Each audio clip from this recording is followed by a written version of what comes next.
आज के लेक्चर में हम जानने वाले हैं कि महाशिवरात्रि का त्यौहार क्यों मनाया जाता है।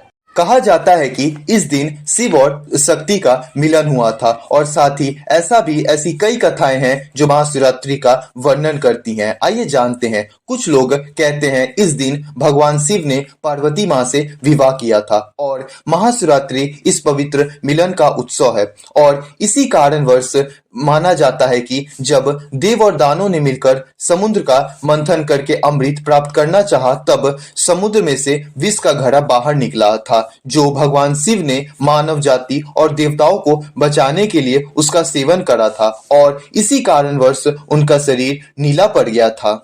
एक और कथा इसी प्रकार की है कि जब देवगंगा पूरी ताकत से स्वर्ग से पृथ्वी पर उतर रही थी, तब भगवान शिव ने उन्हें अपने जटाओं में पकड़ा और कई धाराओं के रूप में उन्हें पृथ्वी पर छोड़ा और साथ ही पृथ्वी पर विनाश होने से रोका। इसीलिए एक और कथा काफी प्रचलित है। पुरानी काल में एक वन में भेल रहता था जिसका नाम चित्रभानु था। उसका परिवार काफी बड़ा था। वह चित्रभानु बलवान और क्रूर स्वभाव का होने के साथ ही क्रूरतापूर्ण काम भी किया करता था। दरअसल वह हर रोज जंगल में जाकर हिरन और बाकी जानवरों का शिकार करता था और वहीं रहकर अलग अलग तरह की चोरियां भी किया करता था। वैसे उसने बचपन से कभी कोई शुभ कर्म किया ही नहीं था। इसी तरह जंगल में रहते भेल को काफी समय बीत गए। तभी एक दिन महाशिवरात्रि का पावन दिन आया, लेकिन उस दुरात्मा को उस व्रत के बारे में कुछ भी नहीं पता था और फिर उस दिन भेल के माता पिता और पत्नी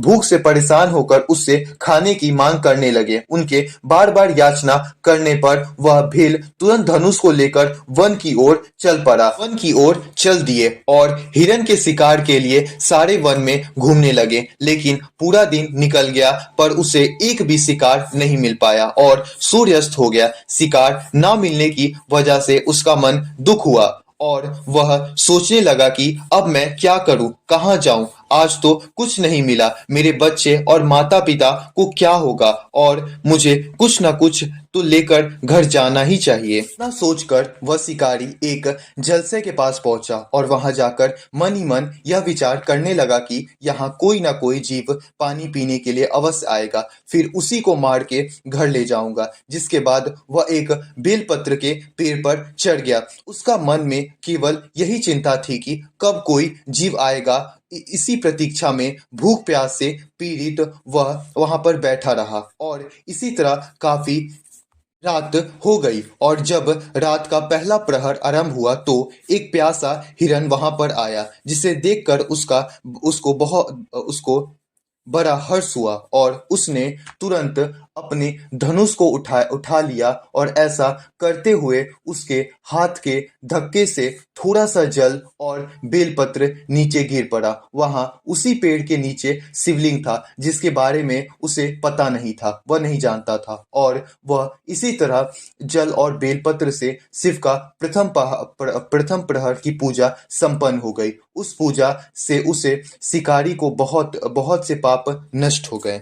अब होने वाली घरघराहट की आवाज को सुनकर हिरन ने तो भय से ऊपर की ओर देखा और भेल को देखते ही वह व्याकुल हो गई और बोली, तुम क्या करना चाहते हो? मेरे सामने सच सच बताओ। तब भेल ने कहा, आज मेरे परिवार के लोग भूखे हैं, इसलिए तुमको मारकर मैं उनकी भूख मिटाऊंगा और उन्हें तृप्त करूंगा। भेल के मुख से ऐसे वचन सुनकर हिरन बोली, मेरे माँ से तुमको सुख होगा और इस अनर्थकारी शरीर के लिए इससे अधिक महान पुण्य का कार्य और क्या हो सकता है। उपकार करने वाले प्राणी को इस लोक में जो पुण्य होता है उसको 100 वर्षों में भी वर्णन नहीं किया जा सकता है। परंतु इस समय मेरे सब बच्चे मेरे आश्रम में ही हैं, उन्हें अपने बहन और स्वामी को सौंपकर लौट आऊंगी, लेकिन तुम मेरे इस बातों को मिथ्य ना समझो। मैं तुम्हारे पास लौट आऊंगी क्योंकि सत्य पर ही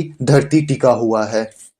तब भेल ने उसको जाने के लिए कहा और फिर उसी की बहन उसी की राह देखते हुए जल पीने के लिए वहां पर गई। तभी फिर उसने बार खींचा और एक बार फिर से भांति भगवान शिव के ऊपर जल और बेलपत्र गिर गया। बस फिर क्या, भेल के द्वारा महादेव को दूसरा प्रहर पूजा भी संपन्न हो गया। भेल को बाढ़ के लिए देख हिरणी ने कहा, आप ये क्या कर रहे हैं? तब उसने बोला, भूख के कुटुंब को तृप्त करने के लिए मैं तुम्हें मारूंगा। यह सुनकर हिरणी ने बोला, मेरी बात सुनिए, मैं धनी हूँ, मेरे देह धारण सफल हो गया क्योंकि उस अनंत शरीर के द्वारा उपकार होगा, परंतु मेरे छोटे छोटे घर में 2 बच्चे हैं, मैं एक बार जाकर उन्हें अपने स्वामी को सौंप दूं, फिर लौट आऊंगी। हिरन की बात सुनकर शिकारी बोला, मुझे तुम्हारी बात पर विश्वास नहीं है, मैं तुम्हें मारूंगा, इसमें कोई संदेह नहीं है। भील की बात सुनकर हिरन भगवान विष्णु की स्पर्श खाते हुई बोली, यदि मैं लौटकर ना आऊं तो अपने पुण्य हार जाऊंगी। ये बोलकर हिरन वहां से निकल गई। इतने में ही रात का दूसरा प्रहर भी भील का जागते जागते बीत गया। इस समय तीसरा प्रहर आरंभ हो गया और इधर हिरनी के वापस ना लौटने पर भील उसकी खोज करने लगा। इतने में ही उसने झील के पास एक बार एक और हिरन को देखा। वह बड़ा हष्ट-पुष्ट था। उसे देखकर भील को बड़ा हर्ष हुआ। उसने बिना कुछ सोचे समझे हिरन पर निशाना साध दिया। ऐसा करते समय एक बार फिर जल और बेलपत्र शिवलिंग पर गिर गया, जिससे उसके सौभाग्य से शिव की दूसरी प्रहर की पूजा भी संपन्न हो गई और इस तरह से उस पर भगवान अपनी दया दिखाएं। पत्तों की गिरने की आवाज सुनकर उस हिरन ने भेल की ओर देखते हुए पूछा, क्या कर रहे हो? फिर भेल ने कहा, मैं अपने कुटुंब के भोजन देने के लिए तुम्हारा वध करूंगा। तभी हिरन ने कहा, मैं धन्य हूँ, मेरे हष्ट-पुष्ट शरीर होना सफल हो गया क्योंकि मेरा शरीर से आप लोग तृप्त होंगे। जिसका शरीर परोपकार के काम नहीं आता है उसका सब कुछ व्यर्थ चला जाता है। जो समर्थ रहते हुए भी किसी का उपकार नहीं करता है उसका वह समृद्ध व्यर्थ चला जाता है तथा वह परलोक में भी नर्क का भोगी होता है। परंतु एक बार मुझे जाने दो, मैं अपने बालकों को उनके माताओं के हाथों में सौंप कर और उन सबको धीरज बताकर वहां से लौट आऊंगा। उसके ऐसा करने पर भील मन ही मन बड़ा विस्मित हुआ और उसका हृदय कुछ शुद्ध हो गया था और उसके सारे पाप नष्ट हो गए चुके थे। उसने हिरन से कहा, जो यहाँ पर आए थे वह सब तुम्हारी तरह बातें बनाकर चले गए, परंतु वह अभी तक यहाँ नहीं लौटे। इस समय तुम भी संकट में हो और इसलिए झूठ बोलकर चले जाओगी। भील के बात सुनकर हिरन ने कहा, मुझ में असत्य नहीं है। सारा संसार ब्रह्मांड सत्य पर टिका हुआ है। जिसकी वाणी झूठी होती है उसका पुण्य उसी समय नष्ट हो जाता है। शिवरात्रि के दिन भोजन करने से जो पाप लगता है और झूठी गवाही देने से तथा संध न करने से जो पाप लगता है वही पाप मुझे भी लगे यदि मैं लौटकर न आऊं। हिरन के सारी बात सुनने के बाद भील ने कहा, जाओ लेकिन जल्दी लौटकर आना। और इसके बाद दोनों हिरन और हिरनी अपने आश्रम में मिले। तीनों ही प्रतिज्ञाबद्ध हो चुके थे। उन सब ने यही निश्चय किया कि उन्हें भील के पास अवश्य जाना चाहिए, जिसके बाद वह बालकों को आश्रम में छोड़कर वहां से चले आए। उन सबको एक साथ देख भील को बड़ा हर्ष हुआ। उसने धनुष पर बांध रखा, लेकिन उस समय फिर से जल और बेलपत्र शिवलिंग के ऊपर गिर गया। इससे शिव जी का चौथा प्रहर का भी पूजा संपन्न हो गया। अब भील का सारा पाप तत्काल भस्म हो गया। इतने में ही दोनों हिरन और हिरनी ने बोला, शरीर मर्द कृपा करके हमारे शरीर को सामर्थ करे। उनके यह बात सुनकर भील को बड़ा विस्मय हुआ। पूजा के प्रभाव से उसके दुर्लभ ज्ञान प्राप्त हो गया था। उसने सोचा, यह हिरन ज्ञानहीन पुष्प हैं पर भी धनी हैं, जो ज्ञानहीन होकर भी अपने शरीर से परोपकार करना चाहती हैं। लेकिन धक्किर